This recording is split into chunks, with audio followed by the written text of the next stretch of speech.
Welcome back student. आज की इस वीडियो में आप लोगों को मैं एडवर्ब के बारे में बताने जा रहा हूं और जो लोग भी चैनल पे नए होंगे चैनल को सब्सक्राइब कर दीजिएगा, वीडियो को लाइक कर दीजिएगा और वीडियो को शेयर भी किया कीजिए स्टूडेंट। चलिए, एक आप लोगों का सपोर्ट, एक सब्सक्राइबर ही मेरे लिए सब कुछ है। चलिए आगे बढ़ते हैं। अगला देखते हैं एडवर्ब। एडवर्ब की क्लास क्या होगी, तो पहली बात कर लेते हैं एडवर्ब। एडवर्ब क्या करता है?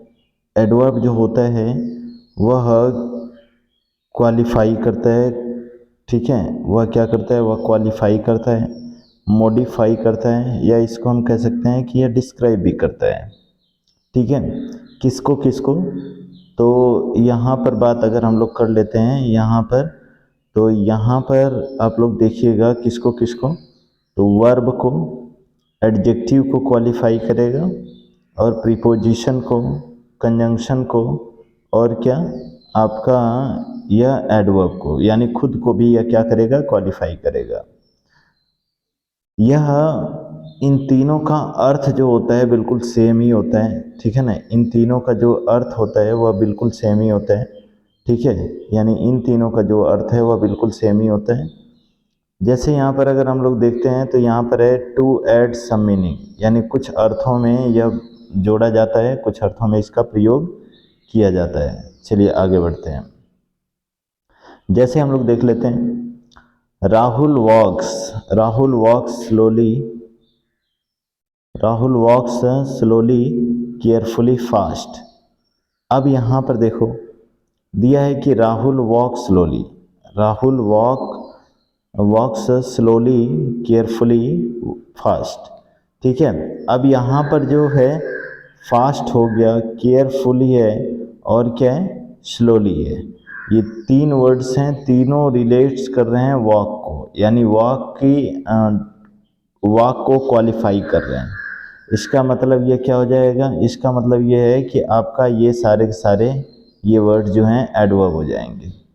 आगे अगर हम लोग देख रहे हैं तो मोनिका टॉक्स पोलाइटली लाउडली, ठीक है ना। अब यहाँ पर पोलाइटली और लाउडली ये दोनों ही एडवर्ब हो जाएंगे, क्योंकि ये दोनों किसके टॉक्स को क्वालिफाई कर रहे हैं। आगे हम लोग देखते हैं Rohit is very honest, Rohit is very honest. तो यहाँ पर वेरी जो है वह क्या हो जाएगा? वह एडवर्ब हो जाएगा। अच्छा, एक्सट्रीमली भी अगर लगा हुआ है तो भी क्या हो जाएगा? एडवर्ब हो जाएगा। समझ में आता ही? चलिए आगे बढ़ते हैं। अगला एग्जाम्पल दिया हुआ है, the John is just over my head, ठीक है। The John is just over my head. तो क्या हो जाएगा यहाँ पर? यहाँ पर जस्ट जो दिया है वह प्रीपोजिशन से पहले यूज हुआ है, अर्थात यह प्रीपोजिशन को क्वालिफाई कर रहा है। समझ में बात आई ना? प्रीपोजिशन को क्वालिफाई कर रहा है। He is exactly in front of my car. अब देखो, इन फ्रंट ऑफ प्रीपोजिशन है, इसके पहले क्या लगा? एग्जैक्टली लगा। एग्जैक्टली लगा तो यह क्या हो जाएगा? एडवर्ब हो जाएगा। एक बात और मैं आपको बताना चाहता हूँ, किसी भी एडजेक्टिव में यहाँ पे नोट कर लीजिएगा, किसी भी एडजेक्टिव में यहाँ पे नोट कर लीजिएगा, किसी भी एडजेक्टिव में अगर दिया हुआ हो, ठीक है ना, अगर यहाँ पर एल वाई जुड़ा हुआ हो तो यह क्या आता है? यह एडवर्ब आता है, ठीक है ना। यह क्या होता है? एडवर्ब होता है। चलिए आगे बढ़ते हैं। अगला देखते हैं, जैसे I came here just because of you, I came here just because of you, यानी मैं यहाँ पर आऊँगा just because of you. Because फिर यहाँ से तो बिकॉज के पहले जस्ट लगा हुआ है, अर्थात क्या हो जाएगा? यह जस्ट जो है वह आपका एडवर्ब हो जाएगा।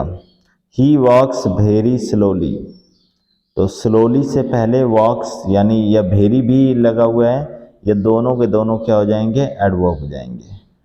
टाइप्स ऑफ एडवर्ब देख लेते हैं बच्चा। टाइप्स ऑफ एडवर्ब कितने प्रकार के होते हैं, ठीक है।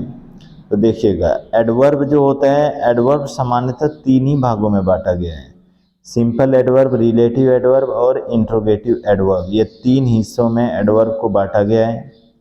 पहला एडवर्ब ऑफ मैनर, दूसरा एडवर्ब ऑफ प्लेस, तीसरा एडवर्ब ऑफ रीजन, चौथा एडवर्ब ऑफ टाइम, और पांचवा एडवर्ब ऑफ डिग्री, और छठवां एडवर्ब ऑफ फ्रीक्वेंसी, और सातवां जो है वह आपका एडवर्ब ऑफ अफर्मेशन। अच्छा, ये पहले वाले के भाग हैं 7 और 3 टोटल मिलाकर के ऊपर वाले कितने 10 हो जाते हैं, ठीक है ना। और लास्ट वाला आपका अफर्मेशन और निगेशन, ये सारे के सारे एडवर्ब हैं, दिख रहे होंगे आप लोगों को, ये सारे के सारे एडवर्ब हैं, ठीक है। चलिए आगे बढ़ते हैं। जैसे यहाँ पर दिख रहा होगा रिलेटिव एडवर्ब, रिलेटिव एडवर्ब और रिलेटिव प्रोनाउन, ठीक है, लगभग एक जैसे होते हैं, बट रिलेटिव प्रोनाउन नाउन के स्थान पर यूज किया जाता है, लेकिन रिलेटिव एडवर्ब जो होता है वह 2 या 2 से अधिक वाक्यों को जोड़ने के लिए जैसे कंजंक्शन का यूज किया जा सकता है। जैसे देखो यहाँ पे, can you tell me where he has gone at this time, तो यहाँ पर दिया हुआ है कि can you tell me, can you tell me, देखो ये कैन यू टेल मी अलग क्लास हो गया, ठीक है ना। Where he has gone at this time, तो ये वाली अलग बात हो गई, ठीक है। अब यहाँ पर दिया है where has he gone at this time, तो यह इंट्रोगेटिव एडवर्ब हो जाएगा क्योंकि ऑलरेडी पहले ही एडवर्ब लग गया है, ठीक है। चलिए नेक्स्ट वाले एडवर्ब से हम लोग मिलते हैं कल वाली वीडियो में, एडवर्ब ऑफ मैनर। आज के लिए इतना ही स्टूडेंट, मिलते हैं कल वाली वीडियो में, तब तक के लिए धन्यवाद। और चैनल को लाइक शेयर और सब्सक्राइब जरूर कीजिएगा।